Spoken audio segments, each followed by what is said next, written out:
wabarakatuh. Waalaikumsalam warahmatullahi wabarakatuh. Selamat siang, salam sejahtera untuk kita semua. Alhamdulillah, alamin. Muhammad. Jadi kalau bicara PIK masuk dalam PSN, itu rujukannya adalah Permenko Perekonomian nomor 6 tahun 2024, terbitnya bulan Maret. Kalau kita ingat yang dijelaskan Pak Said Didu, ini terbit setelah penetapan hasil Pilpres. Nah, di sini saya ingin nanti saya mundur lagi ke peraturan-peraturan yang mendasari kriteria dan fasilitas yang diperoleh. Tapi yang perlu kita ingat bahwa ini adalah semacam barter atau balasan konkret dukungan Aguan terhadap rezim Jokowi setelah menangnya Prabowo Gibran. Langsung bayar tunai, ini hasilnya ini nih, sudah menang maka terbitlah Permenko itu untuk memasukkan PIK 2 menjadi proyek strategis nasional. Jadi ini bayar tunai karena berjasa. Tapi ini adalah kejahatan KKN tingkat tinggi yang dilakukan oleh Presiden dengan pengusaha yang namanya Aguan. Ini jelas ya.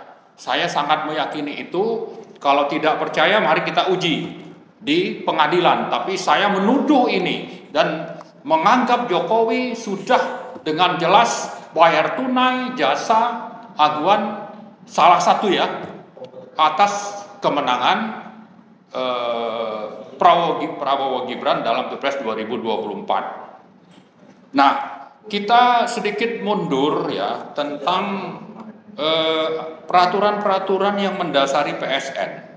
Itu mulai dari Perpres nomor 3 2016, lalu 3 kali berubah.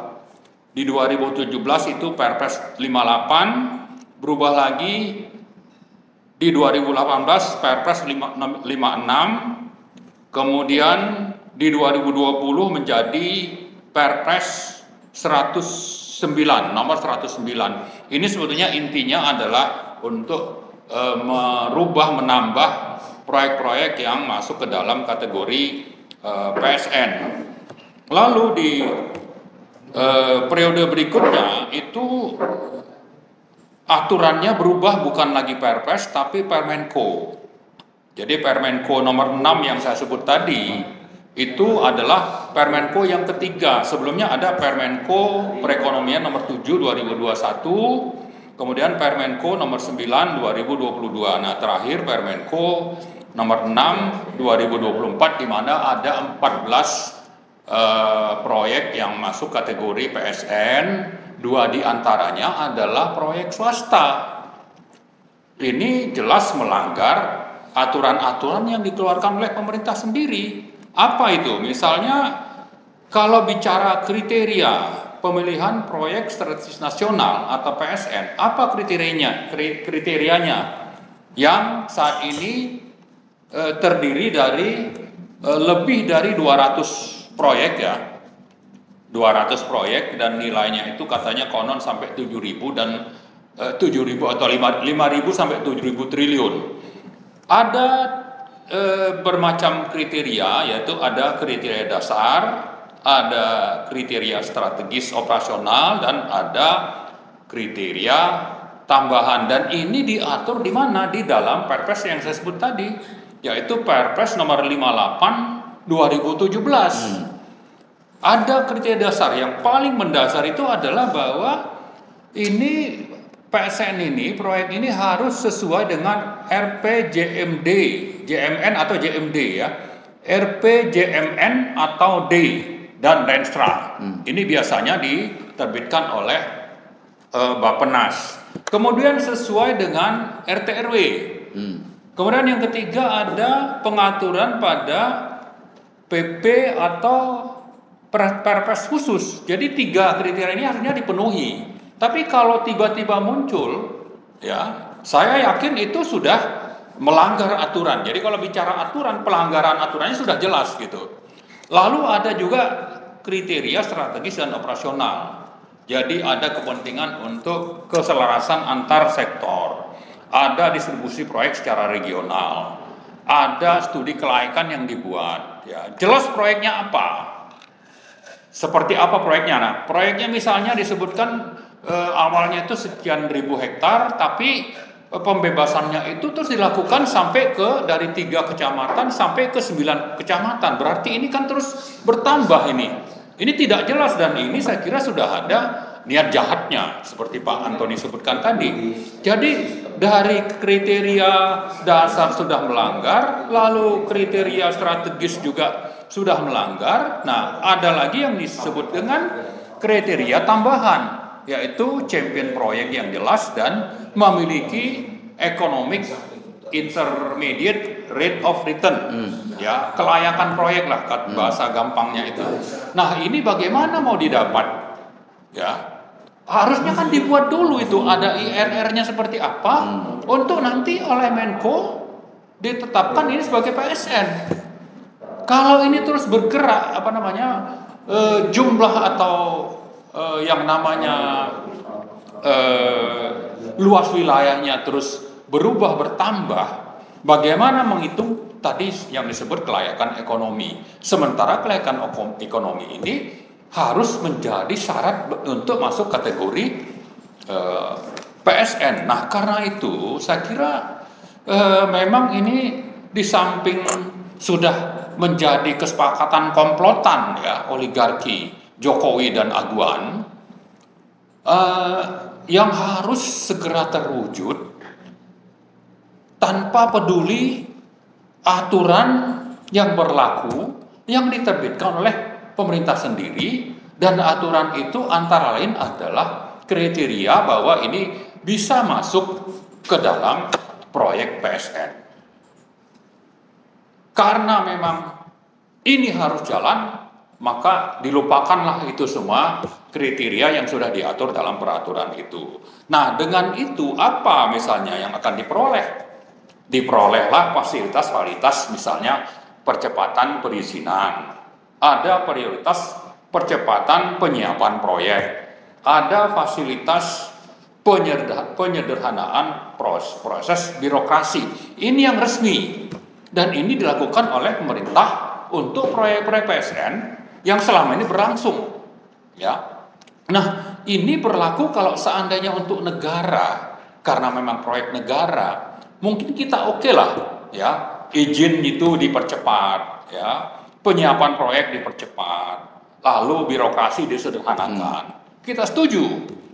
Tapi kalau swasta mendapat fasilitas ini kita merasa ini tidak adil. Tapi yang lebih parah, ya, fasilitas yang didapat itu bukan cuma 3 itu oleh yang namanya PIK ini, tapi fasilitas dari kekuasaan negara itu mereka dapatkan. Misalnya mau pakai tentara, mau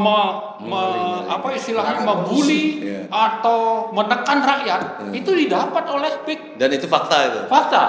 Mau mendapatkan lembaga semacam polisi, itu didapatkan. Mendapatkan fasilitas dari Pemda, itu dapat gitu. Nah, sementara tadi kalau kita bicara bahwa itu harus ada kriteria masuk dalam RPJMN, ada dalam RT RW, dan misalnya dalam proyek itu untuk mendapatkan izin itu perlu ada pembuatan AMDAL, ada studi kelayakan, itu semua sudah dilanggar. Jadi saya kira ini sesuatu yang harus kita lawan ya. Jadi kalau dapat fasilitas PSN karena ini proyek swasta saja kita sudah merasa tidak rela, tapi yang lebih parah, di atas fasilitas itu kekuasaan negara digunakan. Dan sebaliknya penggunaan ini untuk siapa? Untuk menindas rakyat, untuk menggolkan proyek-proyek yang sifatnya ini hanya perbuatan rente dan mempertahankan kekuasaan oligarkis. Karena itu saya kira bagi yang berkuasa di parlemen, ya, kita ingin mengingatkan pelanggaran hukumnya sudah jelas, yaitu melanggar peraturan-peraturan dan undang-undang yang diterbitkan bersama oleh pemerintah dan DPR. Ini sudah jelas kalau ada pelanggarannya. Nah, kepada rakyat, terutama ormas-ormas, LSM, kampus-kampus, buruh dan sebagainya, ya, ini tidak bisa kita biarkan karena pendekatan kekuasaan otoriter ini tidak hanya akan terjadi di PIK, dan saya kira sudah banyak terjadi di wilayah lain seperti di Rempang, dan kemarin saya lihat ada demo pakai kapal, ya, menolak proyek reklamasi di Surabaya. Itu bisa saja seperti itu. Nanti kalau kita lihat yang di 14 proyek itu kan ada proyek-proyek yang sifatnya reklamasi, apakah itu di Sanur atau di Surabaya, atau rencana akan membuat reklamasi pantai utara Jawa. Maka ini semua pendekatannya, kalau ini lolos, itu akan terjadi hampir di seluruh Indonesia. Ya, artinya kita, karena itu saya menghimbau, mari kita lawan bersama pendekatan otoriter yang dijalankan oleh rezim Joko Widodo, ya, menindas rakyat untuk kepentingan proyek swasta, lalu menggunakan fasilitas negara dan mengabaikan aturan-aturan yang berlaku. Mungkin ini ada yang kelewat Pak Maulana tadi, ya. Pada saat pengusaha tadi menggunakan fasilitas negara termasuk keamanan dan lain sebagainya, ya.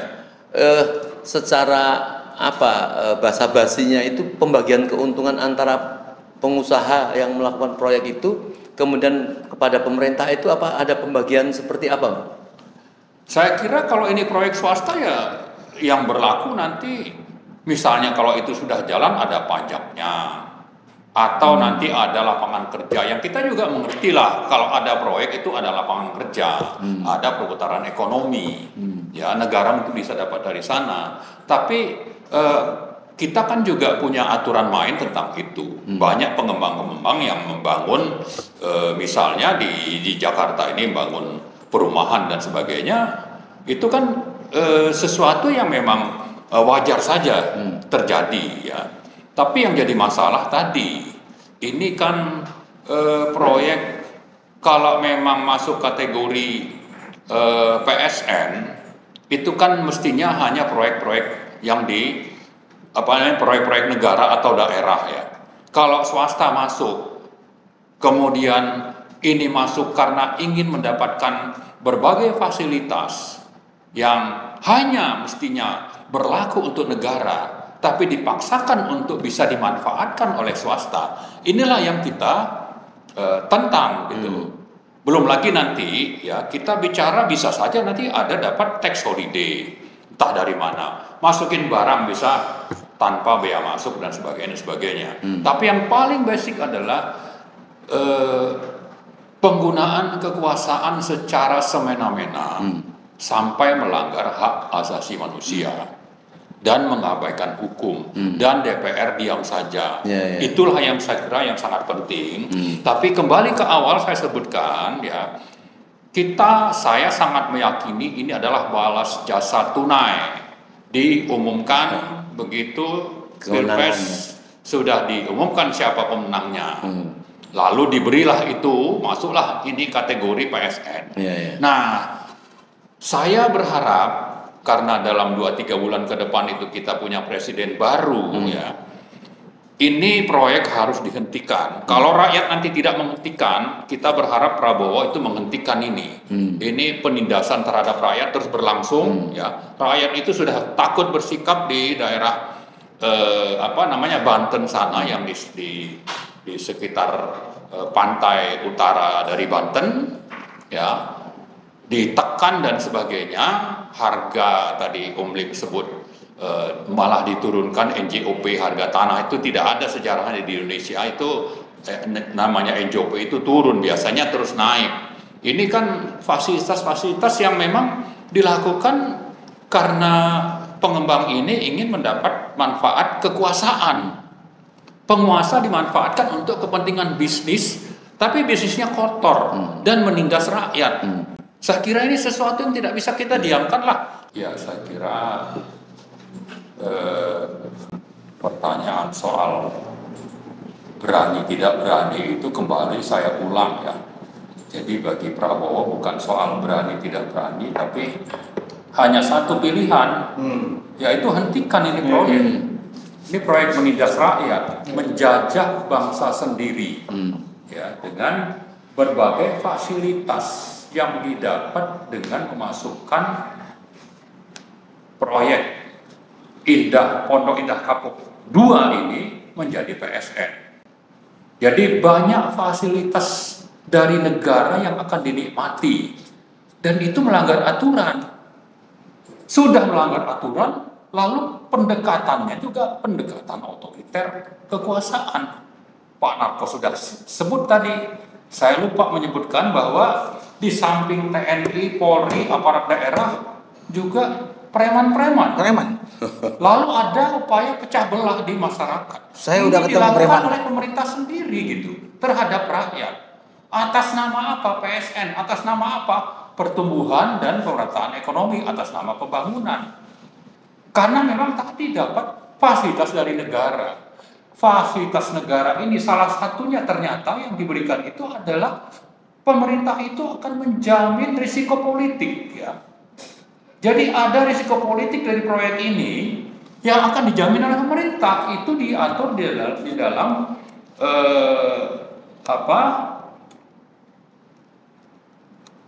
peraturan yang disebutkan Menko tadi, Menko yang saya sebut Menko Perekonomian nomor 6 2024 itu ada di pasal 18 ayat 1. Jaminan untuk sumber pembiayaan lainnya. Tapi juga di pasal lainnya disebutkan tentang jaminan pemerintah sebagaimana pada ayat 1 tentang tadi masalah sumber pembiayaan diberikan terhadap kredit dan pembiayaan syariah, kelayakan usaha, KPBU, dan risiko politik. Ya. Jadi pemerintah itu menjamin semuanya seolah-olah ini sama dengan proyek-proyek negara. Untuk siapa? Untuk swasta. Atas nama apa? Atas nama pemerataan dan pembangunan, lapangan kerja dan sebagainya. Tapi ujungnya ini adalah proyek memburu rente sebesar-besarnya, sambil dengan rente yang diperoleh yang mungkin sudah didapat di awal itu adalah rente atau kekuasaan. Jadi ada rente, ada kekuasaan oligarki yang akan dan telah dinikmati oleh rezim ini. Karena itu saya kira sudah saatnya kita bangkit melawan. Bahwa kita sangat-sangat pantas berterima kasih kepada Bapak Muhammad Said Didu yang terus bersuara cukup lama, mungkin lebih dari 2 bulan tentang proyek ini yang diselewengkan atau dimanipulasi informasinya bahwa dia punya tanah di sana tapi ditawar murah, makanya dia ribut, padahal itu bukan itu isunya. Dia tidak rela rakyat diintimidasi, tidak rela rakyat itu dipaksa menyerahkan lahannya, dan dia memang juga tidak mau menjual tanah itu bukan karena harga murah, tapi karena ini masalah prinsip. Dan dia bersuara dan konon akan ditangkap. Ya. Hari ini dipanggil. Kalau dipanggil oke, tapi kita bicara bahwa setelah dipanggil biasanya itu ada BAP dan bisa saja ditangkap. Nah, kita ingatkan ya kepada rezim ya untuk jangan coba-coba mengusik rakyat atau tokoh yang sudah memulai dengan segala keberaniannya untuk melawan rezim ini terhadap penindasan oleh rezim oligarki. Jangan coba-coba untuk memulai itu. Mulai dengan memanggil tapi nanti akhirnya ditangkap. Kita ingatkan itu karena perlawanan rakyat saya kira akan segera timbul di mana-mana, termasuk tadi yang Pak Antoni sebutkan ya. Jangan sampai nanti isu rasialis itu timbul lagi gara-gara proyek ini. Jadi karena itu di samping kita minta ini untuk dihentikan. Kita mau rakyat yang selama ini sudah diintimidasi itu dipulihkan dan sudah dibayar, itu harus dibayar dikompensasi sesuai dengan harga yang sebenarnya. Kalau memang sudah terusir, ya. Lalu kepada presiden terpilih, saya kira sudah waktunya, itu tidak ada pilihan lain untuk menghentikan proyek ini. Silakan saja yang namanya Aguan dan Jokowi sudah ada deal sebelumnya, tapi ini harus dihentikan. Apapun alasannya, ini harus dihentikan.